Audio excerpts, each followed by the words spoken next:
So just to kind of cover or recap what happened in the last chapter, you ended up back in Prince George. You were working at the Netherlands Overseas Mill, and you worked up the ranks there and eventually becoming superintendent. And what happened after that? So when I was at Netherlands, and I was the yard superintendent, and in the finishing end, I met some people that worked on our dry kilns that had a sawmill in Watson Lake in the Yukon. I don't know how they acquired it, but they did have that sawmill. They had problems with the management of that mill, and so they approached me if I would be interested in maybe managing that mill, and then I said, okay, I'll give it thought, and then started kind of negotiating with them about, okay, I'll go down there, and I want to get a third ownership in the mill, within a certain time period. So we decided that I would take over the management of the mill. Within 5 years, I could acquire a third interest in the mill. So that got me to my sawmill, and I then decided to go to the mill. It must have been in the midsummer, and I knew enough about it that if the mill is a small mill, and I want there, and I knew that it was a small sawmill and a planer mill, I needed some good key people. For sure. And I heard from a friend of mine that there was one fella that was a very good sawyer. The sawyer is the one that makes the first cut of the tree. The tree comes into the mill before it goes through it. He kind of turns it in there and sets the pace for the production in the mill. That's how all mills used to be. The small mills. Around Prince George, there's maybe now 4 or 5 sawmills, or mills, if that.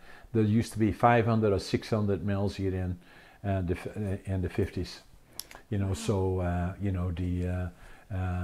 So in any event, I had to find a good sawyer. So I found a fellow that had, and that was not uncommon, but he had a drinking problem. And he was set up in the McDonald's, where the courthouse is now. That's where the motel was. And I had to somehow convince Sandy Thoma, was his name, that had been in the lumber business in the Williams Lake area, and in fact owned a lot of timber. And then, but they had a drinking problem, as was not uncommon, and then got into a bar fight, and he was tough, and he hit a guy and he killed him. So that kind of destroyed his business. Oh, and wow. then, one hit, and just kind of it was done, finished. And since the time he had been drinking, he lost his family, everything, and then he hung out up on the McDonald's. So I got to know him. So I went up to Sandy and kind of acquired his confidence, and I said, I'm going to the Yukon and I need somebody like you, blah, blah, blah. And it took me a couple of weeks, and then Davey decided he was going to come with me, and I got, my car, I got a U-Haul, and off to the Yukon I went. Oh my gosh. Did you ever think you'd make it up that far in Canada? Yeah, absolutely, so no question. And so I, so wherever I had to go, right? So now the Yukon is, I believe it is mile 623. The whole Alaska Highway is about 1,200 miles to the Alaska border, starting in Dawson Creek being mile 0.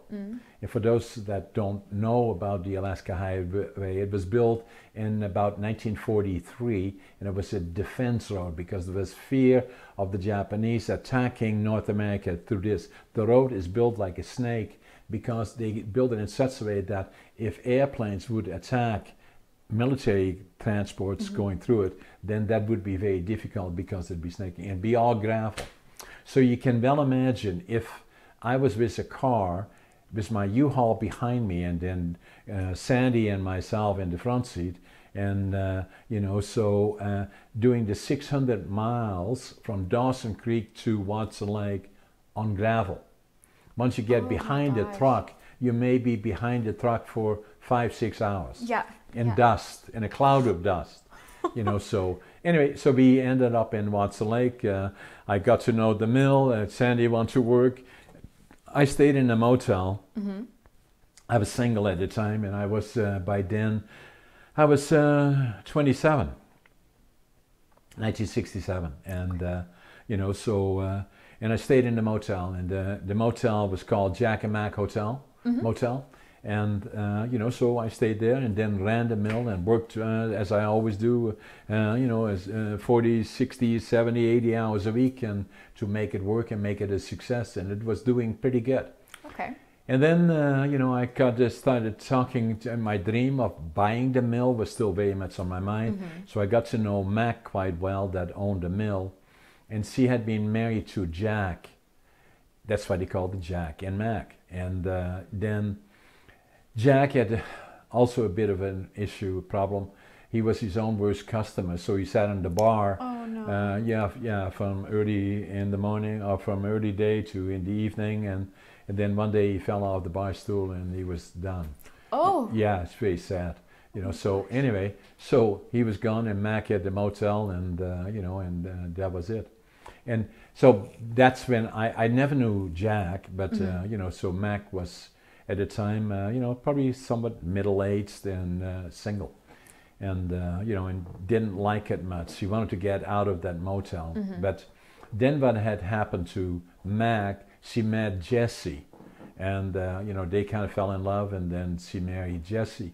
The unfortunate part is that Jesse had a bit of the same problem as Jack had, and so Mac said, "I got to get out of here because I'm not going to lose two of them."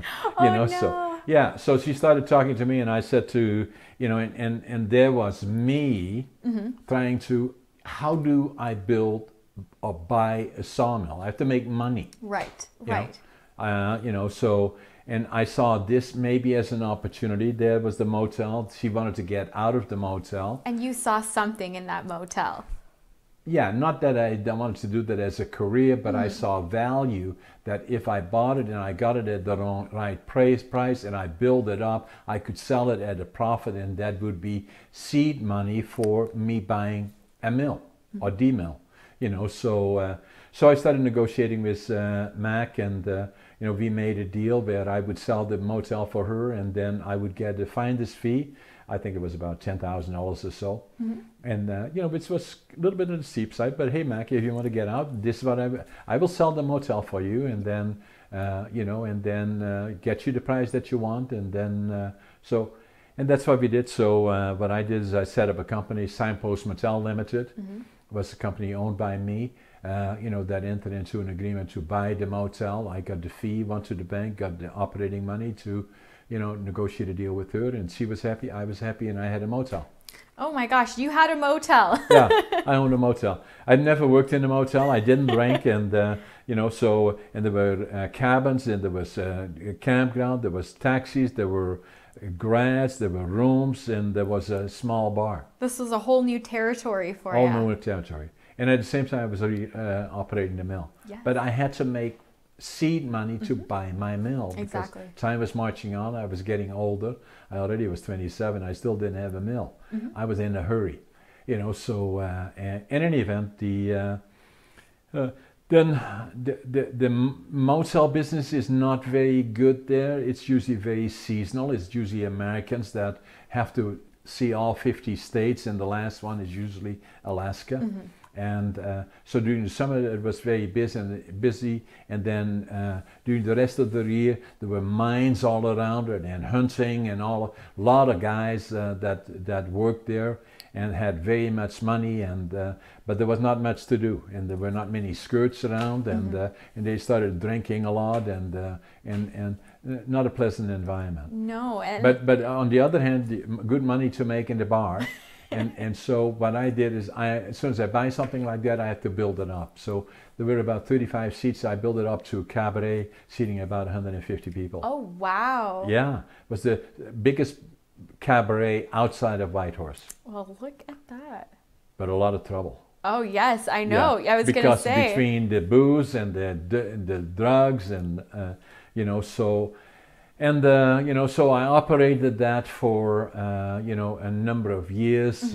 You know, so I believe probably about for 3 or 4 years, and then in 1972, a couple of things happened. I got married to Eve, Right. as I talked about in an earlier episode, and you know, for $5, Chappie Chapman married us, the you know, the justice of the peace in that area. Yeah. $5, mean guy, you know. So, but he was nice. Okay, well, we got married, but I only had 10 minutes because I had to get back to the bar. Oh, you know, so because I was pouring the drinks and. Yeah.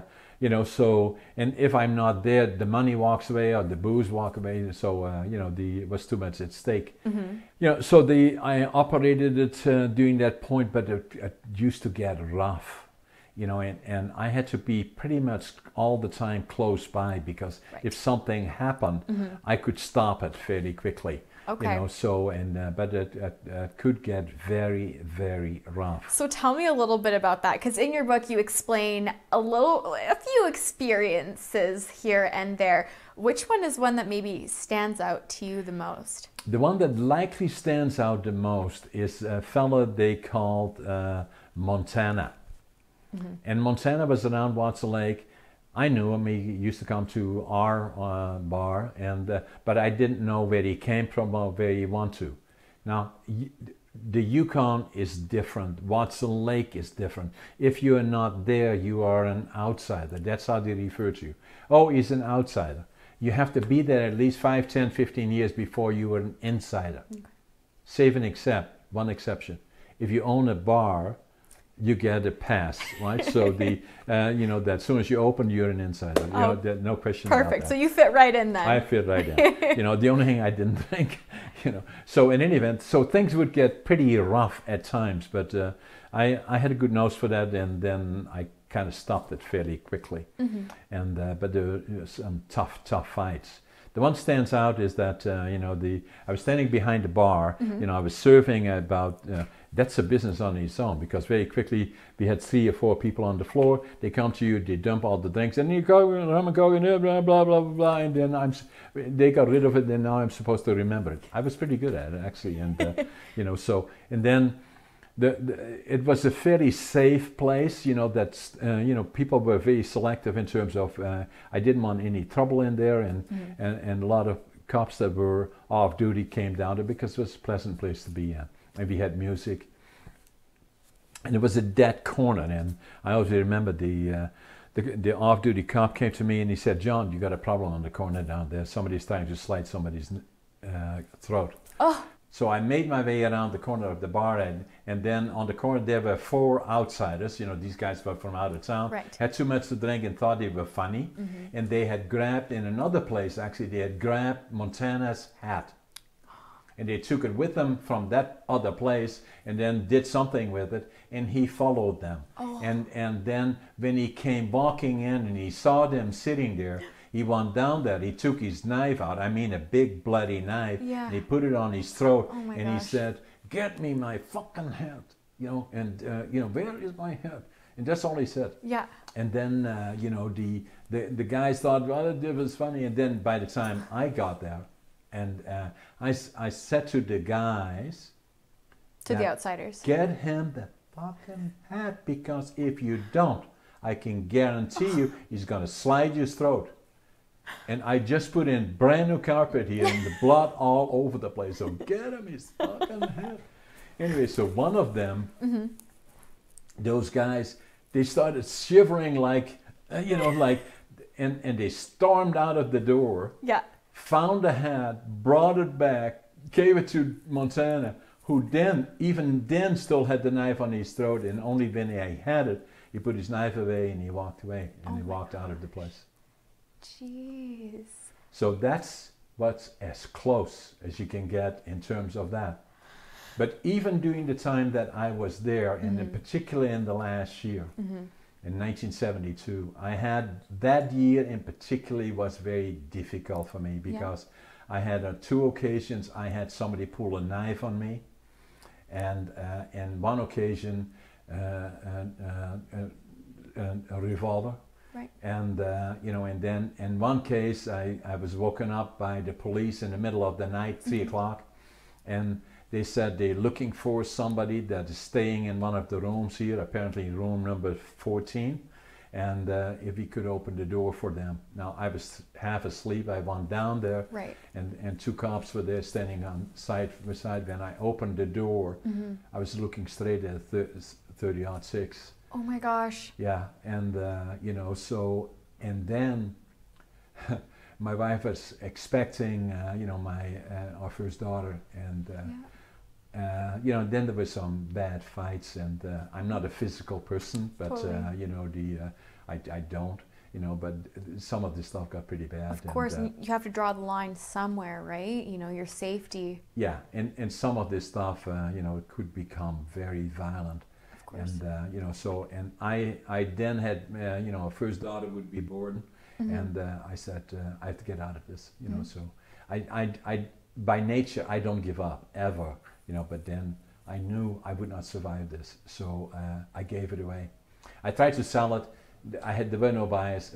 You know, I had a relationship with John Whitmer, a fellow who was a friend as well that managed Netherlands Overseas. He was interested. I said, I'll give it to you for $1. Everything that I have there for $1. Yeah, give me a job, and then you know, because I have to get back to Prince George.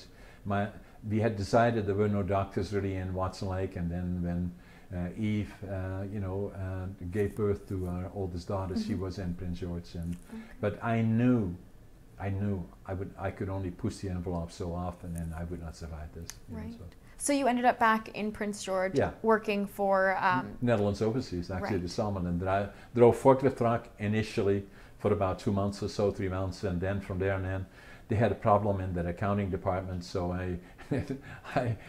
that's what I did before, and so I became cost accountant for them, and then they had a problem in their marketing department, so I became sales manager for the fellow that was their sales manager passed away, actually, and then I was sales manager for them in 1974, I think, and then in 1975 I started working on my business plan for a reman plant, and you know, I decided to leave and then start pursuing my company, Brink Forest Products Ltd. Perfect. Okay, and we'll leave it right there, and we'll pick it up again on episode or chapter 3, where we talk a little bit more about that business plan and so on. Yeah. Thanks. Thank you.